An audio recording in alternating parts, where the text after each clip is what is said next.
All right, y'all, we are back with another video. I definitely had to bring y'all this. It seems like Senator John Fetterman has been kicked out of the Democrat Party. Now, here's the crazy situation. Like this is how crazy it is that now when you go on MSNBC, they talking about, oh, is his health concerns, because they're going to start talking about his health concerns and stuff. Then all of a sudden, they're going to finally admit that the reason they really getting him out of the party it's because he's leaning too much to the right. He's agreeing with President Trump a little bit too much. And that's how I knew it was all a lie when they first started off talking about him struggling, talking he had a stroke and all that type of stuff. And then y'all ended with, well, you know, he's been leaning to the right. We don't like the fact that he agrees with Donald Trump all the time.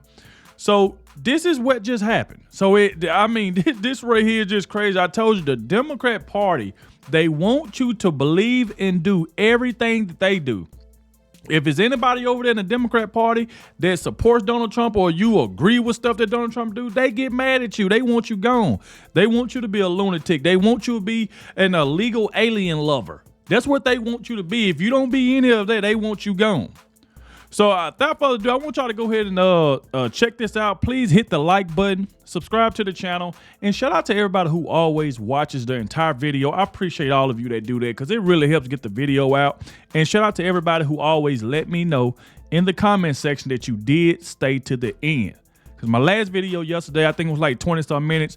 A lot of you watched all the way up to like 12, 13 minutes. I appreciate that. That is very good. So I appreciate everybody who always watches the entire video, and please let me know that you did. Like I said, it definitely helps the channel out a lot. But let's go ahead and dive straight into this, all right? So we're going to start off with this right here with Fox News kind of pretty much covering this, and then we're going to jump into where MSNBC was talking about, oh, it's his health. They really care about his health and all of that when they really don't. They just really tired of the fact that he's leaning too much to the right and he's siding with Donald Trump a little bit too much. So let's go ahead and check this out. It looks like the far left is fed up with their one-time golden boy, John Fetterman. The liberal media is now coordinating attacks to take down the Pennsylvania Democrat. It all started with this piece from New York Magazine about Fetterman's mental health, saying, quote, staffers past and present say they no longer recognize the man they once knew. Wow. The senator pushed back on that story.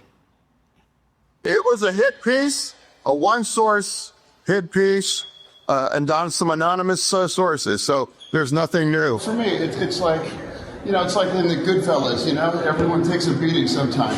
It was just a dumb hit piece, and we've all moved on. But the New York Times ran with it and dropped this little nugget saying his volatile and concerning behavior has coincided with a period when his politics have become more conservative. That's what I'm talking about right there. They're talking about that he's coming a little bit more conservative. So that's the reason why now they're trying to throw in, oh, it's his health. The reason why we got to get rid of. No, it's because they're trying to say he's leaning too much right. And you got to realize Donald Trump is right about what he's doing. Nobody wants to agree with the Democrats fighting for illegal aliens over the American people. I mean, that is just crazy. You got these people who went to this facility, the mayor of Newark, bust into a facility just to see murderers and gangbangers and people, illegal aliens who did some of the worst things in the world, and they trying to go see him. Fetterman ain't for all of that. So they trying to get him up out of the party. Now the smear campaign is fully underway. The Associated Press claiming Fetterman melted down during a meeting with the teachers union, while an Axios piece quotes staffers saying the Pennsylvania Democrat seems uninterested in the day-to-day duties of a senator. And Fetterman's polling was already tanking before the hit pieces started coming. So expect it to only get worse. Wow. So this is where I want to take y'all to. This is where MSNBC, they going to pretty much start talking about the man health and he doesn't look good because, and people concerned about him. I can't see how you can go from that to, well, it's the fact that, he's leaning too much to the right. So I want to take y'all through this whole video. I don't want to skip it. I want to take y'all through the whole video because I want y'all to understand what is going on here and how fake these Democrats is. Like, these people are sick. Let's go. A new article in New York Magazine gives a really eye-opening and at times profoundly unnerving look into Fetterman's world, from his health, both physical and mental, his politics, and urgent concerns among those closest to him. Joining me now is Ben Terrace, the Washington correspondent for New York Magazine, who reported out that article. And Ben, I have to say, This was one of those pieces that I had my jaw on the floor for much of it. It's an incredible piece of reporting.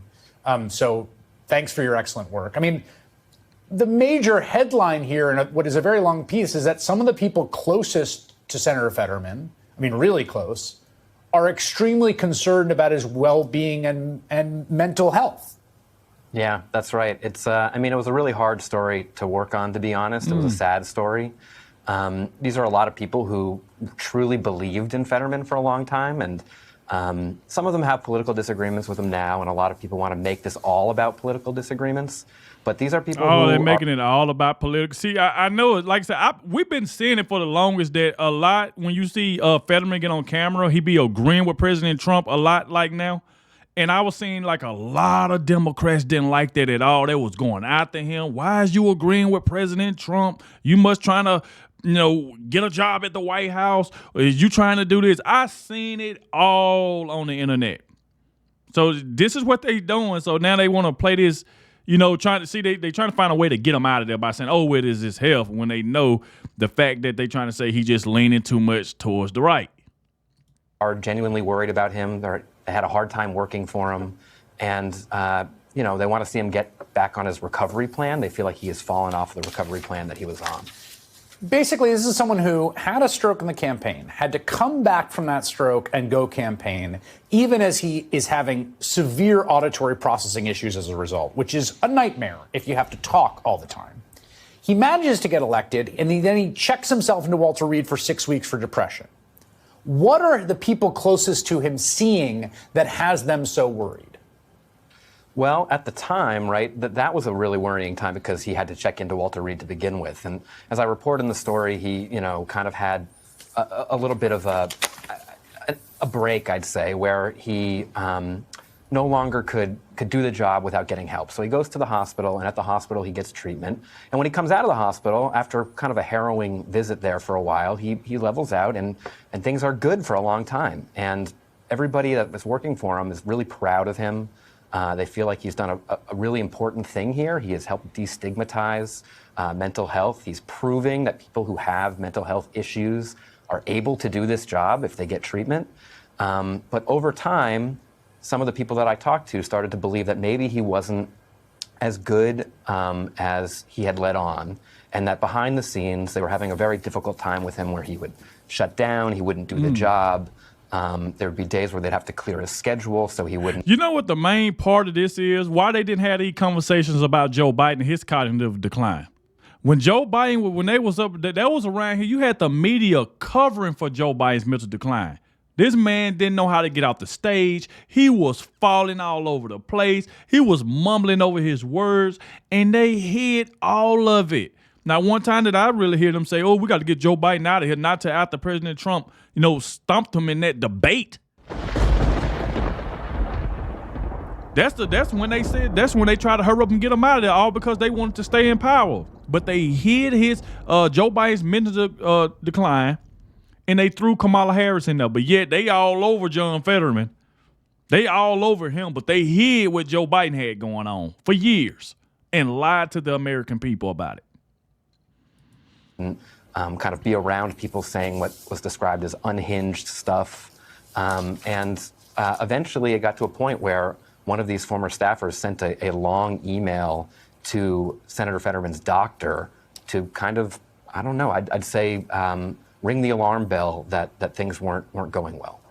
That's Adam Jenelson, the staffer who's named in the piece that you talked to. I should say you talked to him. You also talked to Fetterman himself. You talked to people around him. Fetterman does speak to you for the piece. Jenelson's been a frequent guest on this program. Here's just one little bit of color. This is Sherrod Brown right before that hospital admission.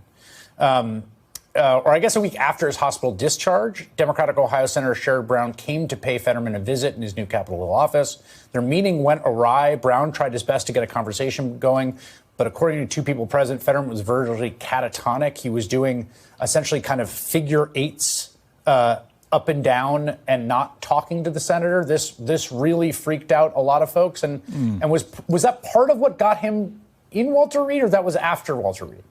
Yeah, that's right. That's what got him to Walter Reed. Right. So before that, he had a moment where he had to go to George Washington because he was suffering from dehydration and was at a retreat and kind of wandered into the street and was almost hit by a car, according to my reporting, and went to GW. And a week later, he has this moment.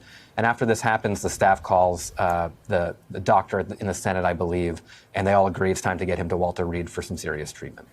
Now, one of the things that's publicly clear is a change in the political trajectory of Fetterman, who had been. Now, y'all hear that right there. After saying all of that about like the man going through, he almost got hit by a car. He wasn't really responding well. And then all of a sudden they ended with, well, it's about his, his political. Now he's kind of changing. He leaning too much toward President Trump. It seems like every time President Trump come out with something, he's on the agreement. So it seemed like that's what the Democrats really have a problem with. So that's what I'm saying. All this lead up, they were talking about his health and then ended with, well, he's leaning too much to the right. So that's pretty much what they're saying. Let's see what they're going to say about this. Let's go. A change in the political trajectory of Fetterman, who had been he had been endorsed by Bernie Sanders. He had been sort of the progressive wing of the party. I talked to him about in that interview I did a long time ago to his wife, who came here when she was undocumented, and he gave a very spirited defense of her and being here.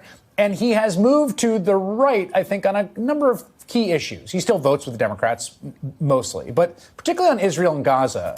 And there's some really unnerving things that you report him saying. He went on to make statements that shock people. In opposing a ceasefire, he said, let's get back to killing.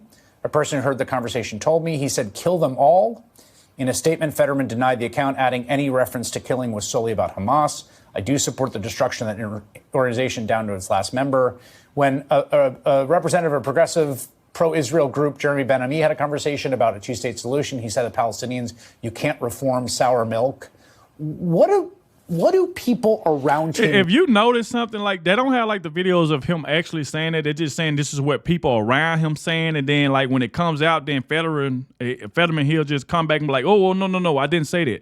So it's like they just putting so much stuff out there in the air because they wanted him out this bad. This is how bad they really want him out, bringing up health issues. When y'all sit up here and hid Joe Biden's for years, hid his, but if you can come out against John Fetterman like this. Like that is kind of weird to me. So I just don't get it. And it seems like every time somebody said that they talk to him behind the scene, Fetterman come right back out and like, oh, no, that was a lie. So it's like, what is really going on here? Y'all trying to pretty much kicking this man out the party due to the fact, like I said plenty of time throughout this video, that he's siding with a lot of what President Trump is saying. And he's leaning more towards the right. Just because, you got to realize he's right, though. So let's keep it going. Make of his politics on this question? Well, it's interesting. People don't really know exactly where it came from. He says he's been pro-Israel forever, and he probably has been to a degree. It's the rhetoric that is shocking people so much. It's the fact that he is the most outspoken Israel hawk in the entire Democratic Party, it seems like, that's surprising to people. And I don't want to make the claim that this has anything to do with his mental health. I think that people are surprised by this because it seems out of character for the man who kind of exuded empathy. That was his radical empathy was a big part of who he was. And this kind of rhetoric just does not square with that. Well, this is what I want to sort of, you don't sort of define, say this definitively, but in the last 35 seconds here, you don't want to pathologize someone's politics. And yet this is a person who suffered an enormous trauma health-wise. Like, is he a different person? Is that what the people around him say? People around him say he's changed, sure. I don't know if he's a fully different person. So pretty much the people around him, pretty much the Democrats, people around him saying he didn't change because he no longer supports that bull crap that they got going on over there. Think about if you're a Democrat right now and you see like your own party supporting illegal aliens. That right there is not going to win you the election. Because all J.D. Vance got to say, or anybody that's running in the Republican Party, got to say, y'all support illegal aliens. Y'all were trying to break into a facility just to see murderers and gangbangers and people who did horrible things to U.S. citizens. Not only that, y'all flew to El Salvador to have sip margaritas with a man that beat his wife twice, an illegal alien who don't even supposed to be here. So y'all got all of that going on. And like I said, if you're a Democrat, they want you to support what they got going on. They want you to support the fact what AOC is saying, Jasmine Crockett is saying. All that wild stuff they saying, Democrats want you to support it. And if you don't, they want you out. So it's just crazy. Nobody wants to be over there listening to all that nonsense because that's not going to win y'all the election. I'm telling you that now. But certainly the reason that the story came to be is because people can't tell anymore what is an issue that comes from his mental health and what is an issue that he, truly has always believed. The fact that you can't tell anymore is the problem. Yeah, that is unnerving. People should read the entire piece. We can't do it justice here, but Ben Terrace, thank you very much for coming on. Appreciate it. Well, there we go right there. Y'all let me know in the comment section, what do y'all think about all of this? But like I said, it ain't fooling me. How you can't start somehow talking about his health and then, well, the main concern is, people around him talking about, how, he kind of leaning towards the right, he's doing this and they don't have faith in him no more. He's not the same person that we knew he was. So this is just what they doing. They want him out, and that's what they pretty much doing. I'm saying, man, these Democrats are something else. They are something else, man. But like I said, thank you all for watching, especially the ones that made it to the end. Get down in the comment section. Let me know what y'all think about all of this, and I'll catch y'all in the next one.